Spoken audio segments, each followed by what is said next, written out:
Hello and welcome to my Woolly PhD. My name is Liz Scarf and this is a weekly vlog about what I am currently learning and making in my anthropology PhD, all about wool, here in Iceland. So today I'm in Reykjavik for a few weeks in an intensive language school, and it's being held at Háskóli Íslands, which is the University of Iceland, and this is the iconic Háskóli Íslands main sort of central building. I've never actually been in, I'd have no need. But it's a very iconic architecture in Iceland, so it's very interesting. Hopefully you can't hear the jackhammers in the background, but you know, city life, huh? Anyway, I have missed a few weeks just because field work is hectic. But the past few weeks I've been thinking a lot about the researched life. So this growing practice of using external, sorry, just a little bit, I don't have the most comfortable spot here. This growing practice of using external research to make decisions about how to live our lives, right? So, for example, I use an electric toothbrush with a soft head and I brush my teeth for at least 2 minutes twice a day because that's what I think the research suggests is best. Now, seriously, I checked the research before I bought an electric toothbrush because I really don't like them. Anyway, it turns out I live a very researched life, which is partly no surprise as a researcher. But I've only really just started thinking about it from a more kind of meta perspective as something that not everyone does, and just sort of wondering what the impacts might be. Like, positive impacts are kind of obvious to me, but is there a downside to it? So I've been looking into a bit of research. Oops, hang on a sec. Here we go. So anthropologists have studied the way people integrate research into their lives. Most significantly, we're doing this around food, health, nutritional research. This was not a good idea to sit here. Anyway, I'm just going to groan about the whole video. So unsurprisingly, the research finds that people don't integrate research in any kind of objective way, right? So we reinterpret, we reconfigure research findings through our own experiences, our own identity, our social context, cultural systems, etc. And it's not only what we believe and how we might interpret it, but also what can we actually implement. So many people know a lot more about healthy eating than what they can actually achieve in terms of enacting that knowledge, right? So same around movement or smoking, or alcohol, lots of health sort of issues, right? But this also kind of then makes us think about the various factors that contribute to health inequalities and how this shapes what people can and do with health knowledge. I'm just going to have to reconfigure. Oh, this is so much better. Okay, so now, I'm actually not that interested in how people are using research data, but I am interested in the somatic and psychological impacts of using external data or not, right? So, and I have two questions here. And the first one is like, how is our capacity for interoception, right? Like, which is the capacity to notice our inner states, our inner experiences, like, oh, I'm hungry, oh, I'm in pain, oh, I'm tired, oh, I'm not tired, whatever, right? So how is this impacted by engaging with research? Like, if you wake up and you think, I didn't sleep well, but your app tells you you did, what does that do to you and your sense of sensing yourself, right? Does our capacity for interoception lessen if we pay more attention to external data rather than experience or sort of inner experience? And not just do we put more faith in it, but can also research combined with the placebo effect, right, which is basically if I think it's true, I'll experience it as true. Very brief summary of placebo effect, but like, do these two things combine, right, to make us even less perceptive of our own experience? Like, for example, I think I feel good after eating quinoa, but is that because I actually feel okay? I got a sensitive gut, right? Or is it because I'm so thoroughly convinced by the research that it's super healthy and easy on a sensitive GI system? So how would I know whether it's okay or not? Because my capacity for experiencing something one way because I believe I should be experiencing it that way, it's quite high. So yeah, hoping that makes sense. Gee, I hope this background noise is not, I don't think it is because I've got a mic, should be fine. Anyway, there's actually not a heap of research on this and not much in anthropology because it's not distinctly an anthropological question actually. There is one interesting study though that compares the experience of wearing health tracking devices between amateur and elite athletes. So the amateur athletes found them helpful, partly because their interoceptive awareness was less well developed. The elite athletes, right, who've spent years developing a fine-grained awareness of their somatic signals over, so long, they actually found wearables undermined their confidence in their interoception. So they didn't find them particularly useful. Now, again, I don't know what data they were actually looking at in these wearables, because there's some data that, well, anyway, a lot of questions in that. But I do think that's an interesting observation from that research. But the area of disordered eating research is another one that explores this more. And with disordered eating sort of being understood as an interoceptive disconnect. So that basically when people follow external rules for eating, so diets, whether that's some kind of popular diet or a diet they've generated themselves from something, the capacity to notice internal signals of hunger or satiety, they diminish.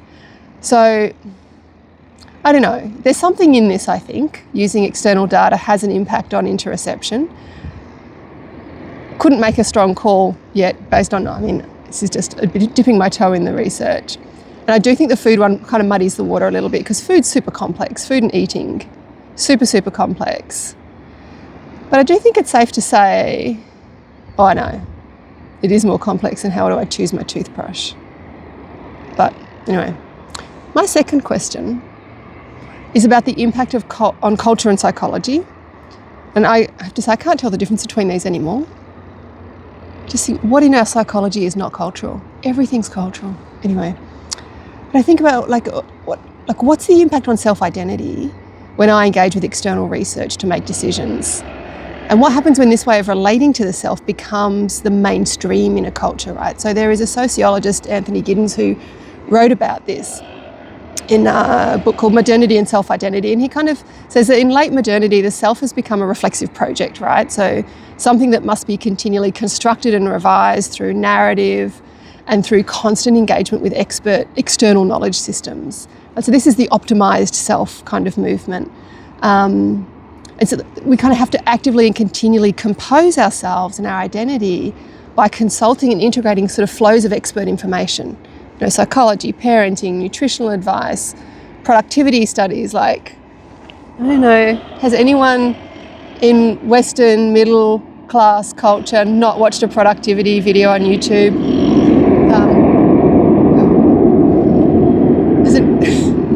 There's an airplane taking off right over there. I didn't even know there was an airport there.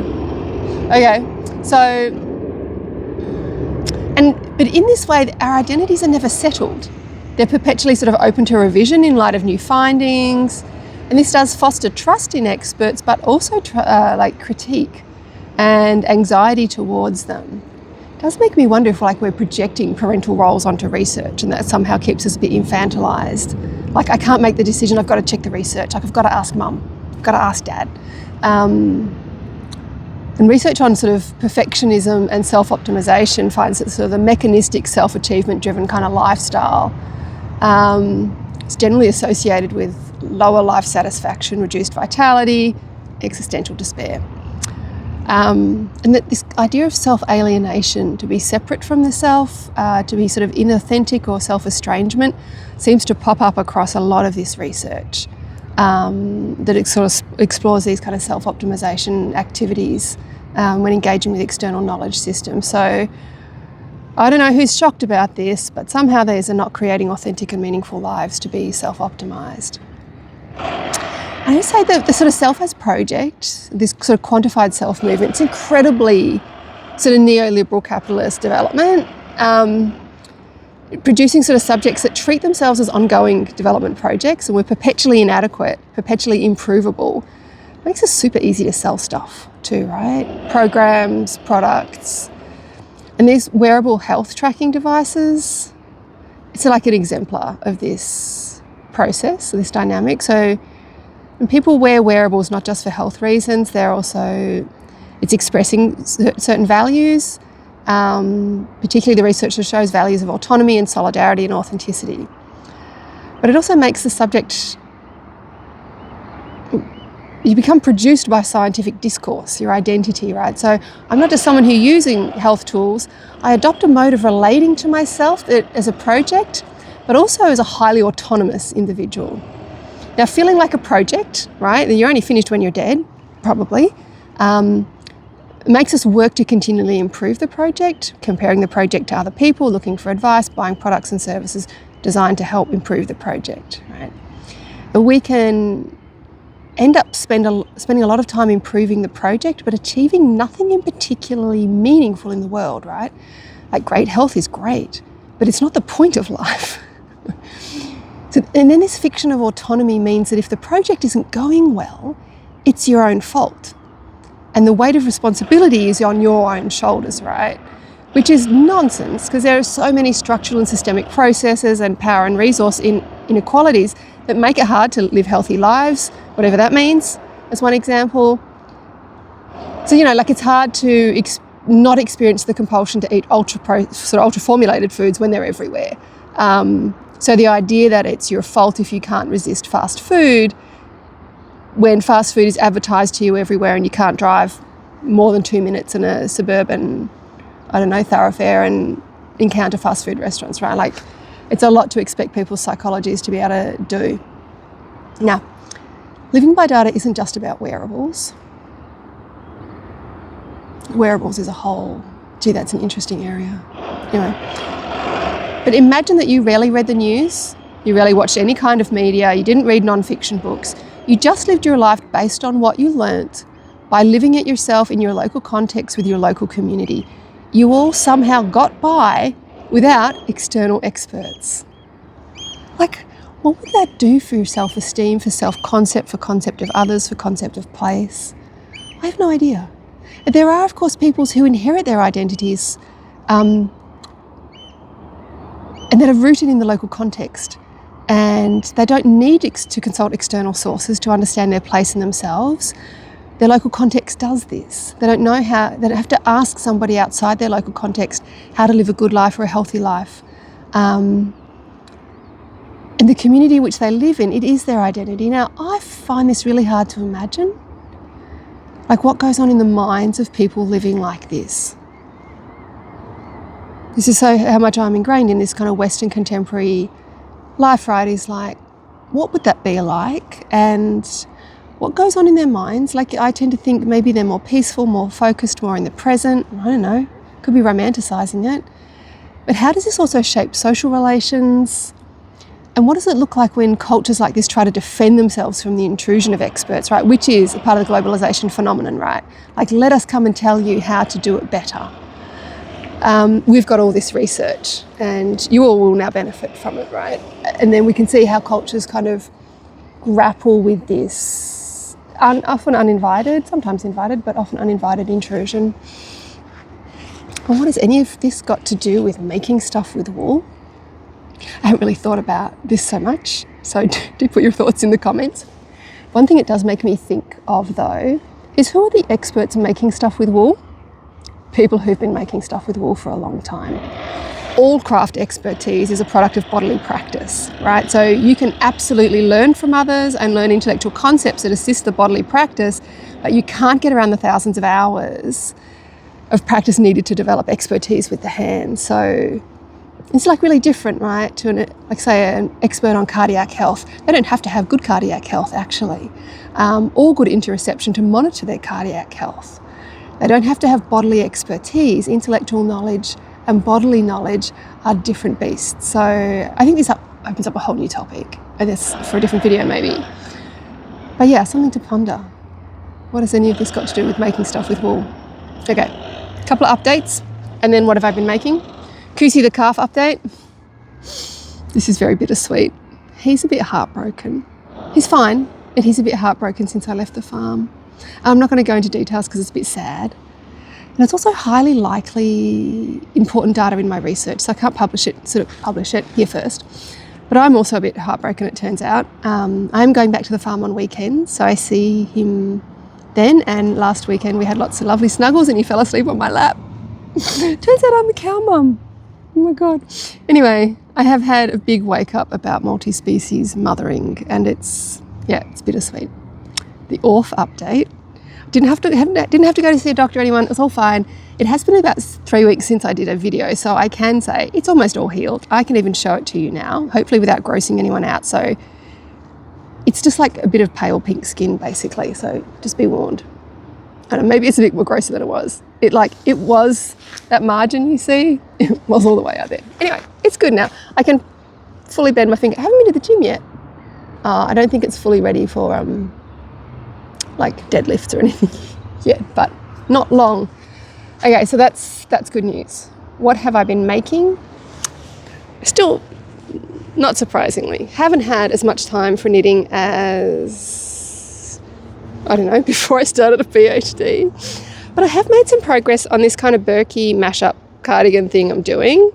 There's a lot of interpretive maths happening with this, but I don't know, maybe the last time I showed it to you, I was still in the colour work. I finished the colour work. I'm so fucking happy about finishing the colour work. This is just a lifeline from when I started doing short rows. So this is now, I separated for the sleeves.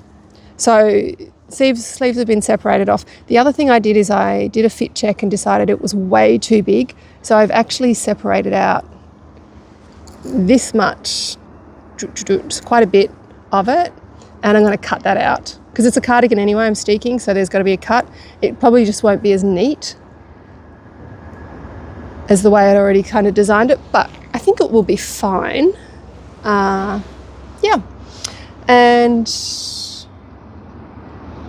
have to make some decisions about what colours or no colours I'll do on the cuff and the hem and the button band, but it's a problem for another day. But I'm also, I think I do also have that little goat cashmere mitten project that I started, but I haven't worked on it all, but I'm thinking I'm going to save it for plane flights home because it's a little project, and I've got a sock to finish as well, so I'll save that for the flights. I won't do this on the flight because it's just a bit bulky to carry about.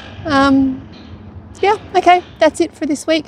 I think expect another couple of videos, and then I'm going to take a couple of weeks off when I get home because I'm going to be totally pooped. Thanks for watching, and again, any thoughts about what does any of this research life and external expert thing have to do with making stuff or with wool in general? I'd love to hear your thoughts or read your thoughts. Okay, bye.